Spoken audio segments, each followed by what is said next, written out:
Bienvenidos, hermanos, a Palabras de Aliento en Tiempos Críticos. Les doy la cordial bienvenida, que ahora vamos a estudiar lo que es el Salmo 1, hermanos, por la gloria de Dios. Y a modo de una breve introducción, les explico. El libro de Salmos es una colección de oración, poemas, himnos, que se centra el pensamiento del adorador en Dios, en alabarle y glorificarle. Parte de este libro fueron usados como un himnario en los servicios de adoración en el antiguo Israel. La herencia musical de los salmos está demostrada por su título, Salmos. Este procede de una palabra griega que significa una canción cantada con un acompañamiento de un instrumento musical. Los 150 salmos y los 2.525 versículos fueron escritos por diferentes personas, la mayoría de estos por el rey David, a través de un periodo de 1000 años, en lo que fue el antiguo Israel. El libro de los Salmos es el libro más largo de la Biblia. También es uno de los más diversos, puesto que los Salmos tratan con temas tales como Dios y su creación, la guerra, la adoración, sabiduría, el pecado, la maldad, juicio, justicia y la profecía de la venida del Mesías. Dios es el mismo Señor en todos los salmos, pero respondemos a Él en diferentes maneras, de acuerdo a las circunstancias específicas de nuestra vida. ¡Qué maravilloso Dios es el que adoramos!, declara el salmista. Uno que es alto y elevado por encima de nuestras experiencias y pensamientos humanos, pero también uno que está lo suficientemente cerca para tocarlo y que camina a nuestro lado, al lado de nosotros, en todo nuestro andar por nuestra vida. El libro de los Salmos, hermanos, nos muestra que podemos traer todos nuestros sentimientos a Dios, sin importar cuán negativos o qué quejumbrosos puedan ser, y podemos descansar seguros que Él nos escuchará y nos atenderá. El salmista nos enseña que la oración más profunda de todo el libro es el grito de ayuda mientras nos encontramos abrumados por problemas de la vida. En estos tiempos puede ser por la pandemia que estamos pasando, la economía, el desempleo, solo por nombrar algunas. ¿Sí? Ese es nuestro mismo Dios. Ese es el que nos hizo sacar del pozo de desesperación, del lodo cenagoso. Él puso nuestros pies sobre peña y enderezó nuestros pasos. Ese es nuestro mismo Dios que está en estos salmos. Me imagino que tendrás un salmo preferido o un versículo. Quiero compartirte uno que yo tengo, que en especial fue en este libro donde lo encontré. Salmo 19:1.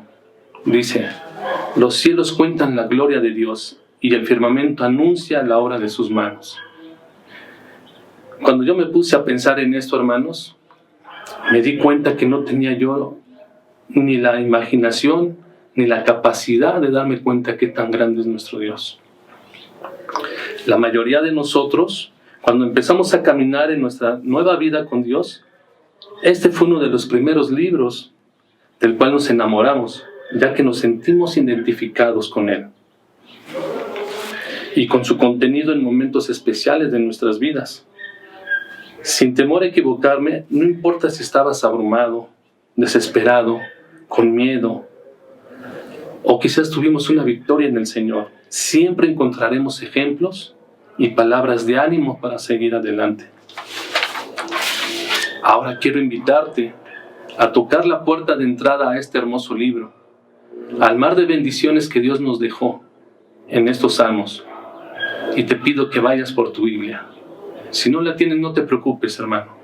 Esto va a aparecer en tu pantalla. Salmo 1. Dice así: bienaventurado el varón que no anduvo en consejo de malos, ni estuvo en camino de pecadores, ni en silla de escarnecedores se ha sentado, sino que en la ley de Jehová está su delicia, y en su ley medita de día y de noche.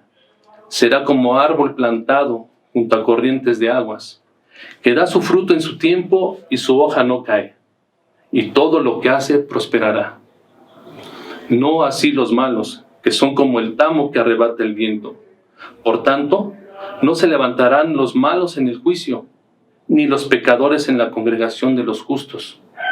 Porque Jehová conoce el camino de los justos, mas la senda de los malos perecerá. Este es un salmo de instrucción con respecto al bien y al mal, poniendo entre nosotros vida y muerte, bendición y maldición, a fin de que tomemos el camino correcto que lleva a la felicidad y evitemos el que de cierto conduce a la miseria y a la ruina. Este salmo nos muestra primeramente la santidad y la dicha de una persona piadosa en los versículos del 1 al 3. En segundo lugar, nos muestra la pecaminosidad y la miseria del malvado en los versículos 4 y 5.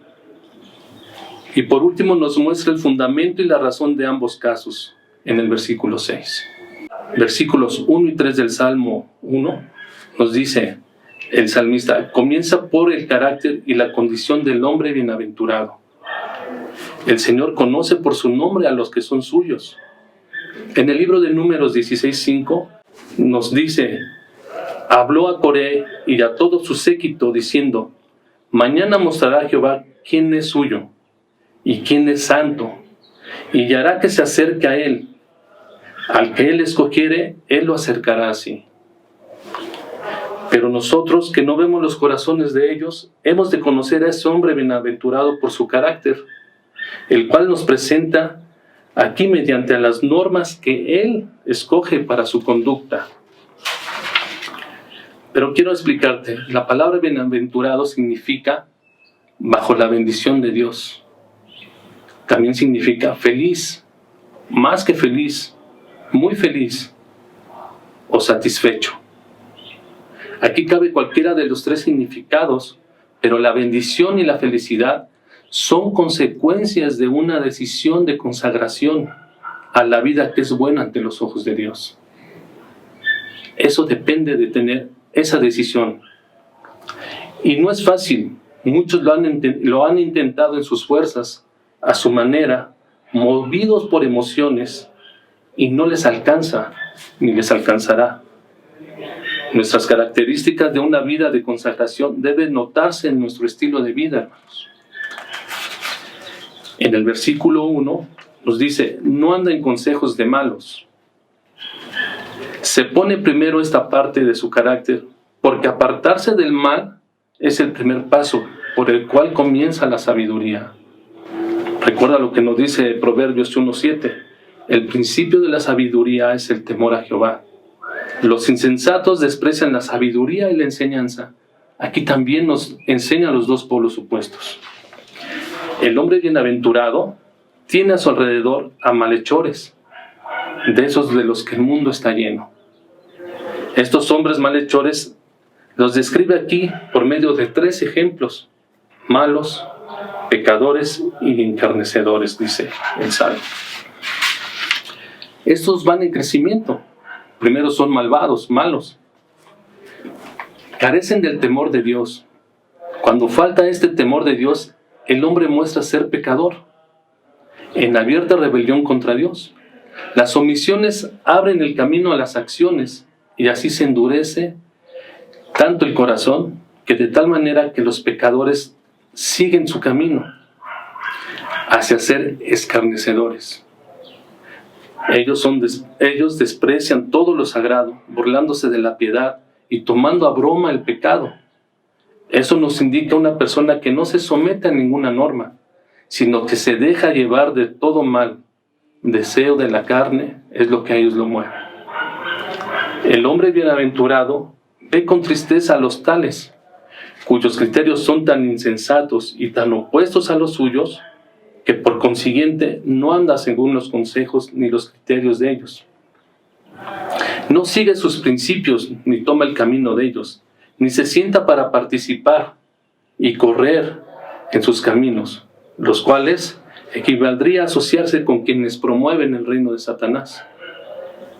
En cambio, el piadoso, para hacer el bien, se somete a la dirección de la palabra de Dios, familiarizándose con ella. En el versículo 2, todos los que se deleitan en que hay un Dios, Todos han de deleitarse también en que haya una Biblia, la instrucción de Dios, la revelación y de su voluntad y del único camino hacia la dicha en Él. En su ley medita de día y de noche, nos dice. El verbo hebreo para meditar significa literalmente musitar, que quiere decir leer y dialogar consigo mismo sobre las grandes cosas que la Biblia contiene. Te lo vuelvo a decir. Significa musitar, que quiere decir leer y dialogar consigo mismo sobre las grandes cosas que la Biblia contiene. Con uno mismo, hermano. ¿Sí? Con uno mismo empezamos a pensar lo que nos está diciendo el Señor. También hay un ejemplo en los animalitos. Los animales rumiantes, en este caso la vaca, mastica por segunda vez los alimentos que vuelve de las cavidades de su estómago. Y mira, me llamó mucho la atención cómo lo describen. Y te lo voy a leer. Las vacas rumiaban la hierba tranquilamente, sentadas sobre el pastizal. En la pradera pastaban los rebaños y rumían los bovinos bajo gigantescos y bellísimos olmos. Así es como nosotros debemos de leer la palabra de Dios. Tranquilamente, meditándola, hermano. Pensando qué es lo que nos quiere y pedirle al Señor que nos muestre qué nos quiere decir por medio de su palabra. Y comerla. Jeremías 15:16 nos dice: fueron halladas tus palabras y yo las comí. Y tu palabra me fue por gozo y por alegría de mi corazón. Porque tu nombre se invocó sobre mí, oh Jehová, Dios de los ejércitos. En el Salmo 19:10 también nos dice: deseables son más que el oro y más que mucho oro afinado, y dulces más que la miel y que la que destila del panal. Fijarlas en la mente es cuando nosotros muchas veces la memorizamos. Ese es el primer paso o la primera masticada, hermano. Y el segundo es guardarla en nuestro corazón, volverla a meditar y empezarla a guardar en nuestro corazón. En el momento en que nosotros guardamos la palabra en nuestro corazón, en ese momento la palabra de Dios toma vida en nosotros, porque la creemos, la vivimos y nos atrevemos a aplicarla en todas las áreas de nuestra vida, con nuestra familia, en nuestra iglesia, en nuestro trabajo, en nuestro día a día. Y eso cumple lo que Dios nos dice en Isaías 55:11. Así será mi palabra que sale de mi boca, y no volverá a mí vacía, sino que hará lo que yo quiero y será prosperada en aquello para lo que le envié. Es una bendición la palabra del Señor, hermanos. El bienaventurado tendrá la seguridad que ha de disfrutar las bendiciones de Dios. El Salmo 1 comienza literalmente con bienaventurado el varón. La bondad y la santidad no solo son el camino hacia la felicidad, sino que se identifican con la misma felicidad, aun cuando no hubiese otra vida después de esta, que tú y yo sabemos que sí hay otra vida. Lo que quiero decir, hermano, es que la vivamos plenamente en la palabra de Dios, como si no hubiera otra vida. Pero bendito Dios que tenemos otra vida, hermano, en Él. El hombre que va por el camino del deber ya es un hombre dichoso. Será como árbol fructífero y floreciente en todo momento. No importando qué época del año sea, otoño, invierno, verano o primavera. Pues al estar fuerte por sus raíces grandes y profundas, el estar dando fruto en todo tiempo y que ninguna hoja caiga, sino siga creciendo, no depende de lo exterior, sino de lo que está dentro. De él, pues, las bendiciones divinas producen efectos reales. El justo es plantado por la gracia de Dios. Nunca crece por sí mismo un buen árbol. El plantío de Dios es para ese árbol de justicia, y en ello ha de ser glorificado nuestro Dios. Isaías 61:3 nos dice: a ordenar que a los afligidos de Sión se les dé la gloria, en lugar de ceniza, óleo en lugar de un lugar de luto, manto de alegría en lugar del espíritu angustiado, y serán llamados árboles de justicia, plantío de Jehová para gloria suya. Es plantado junto a los medios de gracia. Esos medios de gracia son llamados aquí corrientes de agua, que son la oración y la meditación en su palabra. De aquí saca el justo provisión abundante de fuerza y vigor. De quienes participan de los medios de gracia, ha de esperarse que tanto en sus criterios como en su conducta respondan a las intenciones de la gracia del Señor y lleven fruto, y su hoja no cae. Su follaje no se marchita, sino son de hoja permanente. ¿Alguna vez has conocido a un árbol que no caiga su hoja? Aquí lo tenemos, hermanos.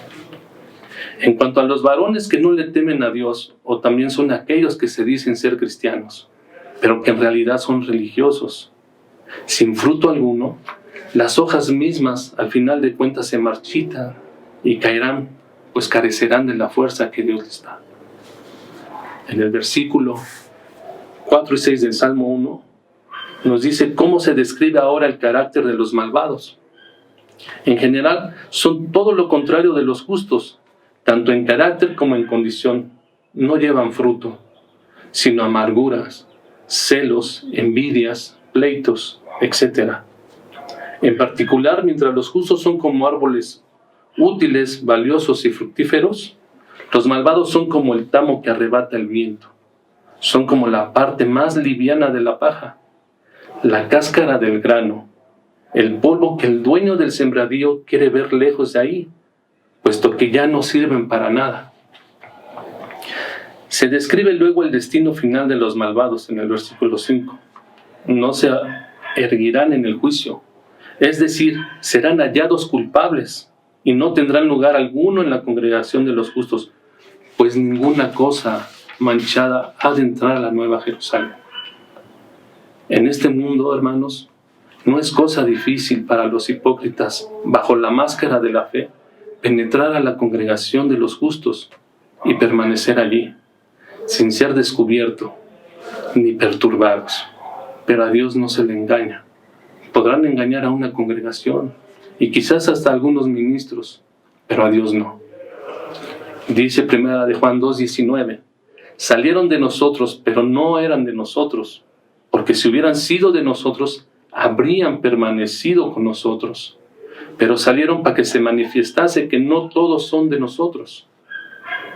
Y por último, hermanos, en el versículo 6 del Salmo 1, nos dice que la razón que se da de este final tan distinto en los buenos y entre los malos, el Señor conoce la senda de los justos, se complace y remunera la conducta de los justos, por los que les hace dichosos y prósperos. Al menos espiritualmente somos inmensamente ricos con el Señor.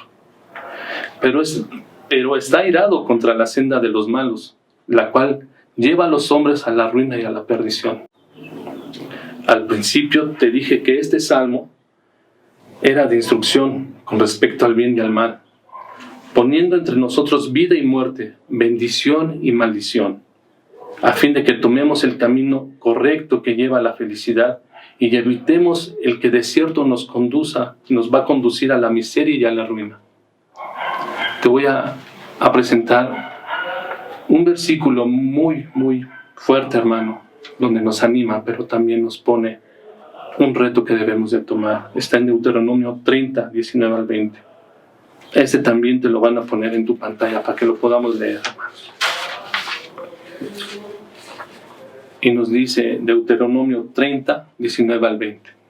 A los cielos y a la tierra llamo por testigos, hoy contra vosotros, que os he puesto delante la vida y la muerte, la bendición y la maldición.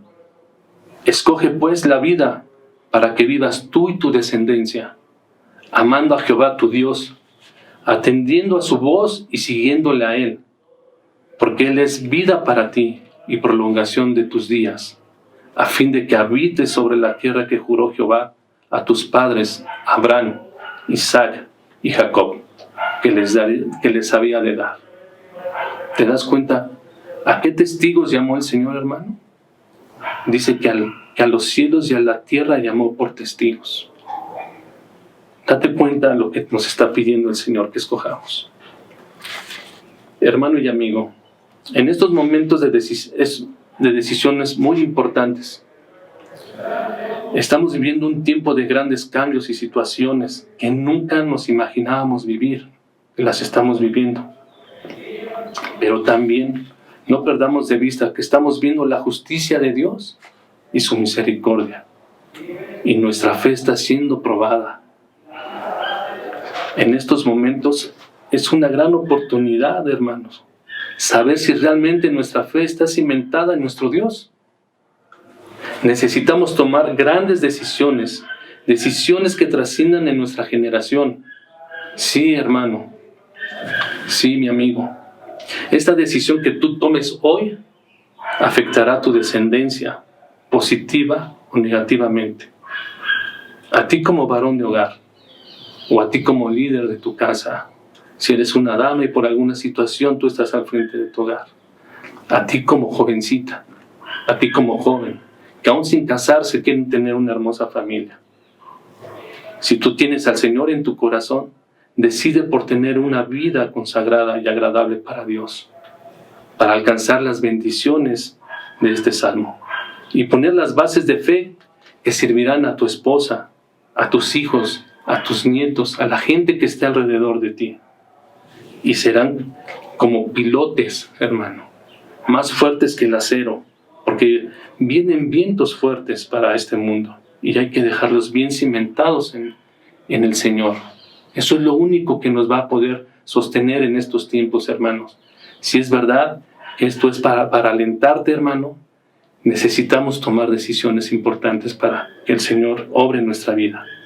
Si tú decides esta decisión y de escoger la vida con el Señor, tener una vida plena en el Señor, tener una vida íntegra hacia el Señor, yo te pido que acabando este video, hermano, te pongas a orar con tu familia o con la gente que tengas alrededor, o tú solo, hermano, y que quizás nos pudieras hacer saber esa decisión que tú tomaste para poderte apoyar en oración. Y ya te, amigos, si aún no tienes a Jesús en tu corazón, si tú quieres estas grandes bendiciones que hemos estudiado para tu vida, tenemos que dar el primer paso, que es recibir a nuestro Señor Jesucristo en nuestro corazón. Te invito a que hagamos una oración, hermano. Cierra tus ojos y vamos a orarle a Cristo. Señor Jesús, reconozco que soy pecador, Señor. Te pido que me perdones todos esos pecados que he cometido, Señor, hasta aquellos que están ocultos en lo más profundo de mi corazón. Reconozco que tú has muerto para el perdón de mis pecados y que has resucitado entre los muertos y estás sentado a la diestra del Señor. Hoy te pido, Señor, que entres a mi corazón y que me des ese regalo de vida eterna que solamente tú me puedes dar, Señor. Gracias, Señor Jesucristo. Amén. Y con esto terminamos, hermanos. Gracias por su atención.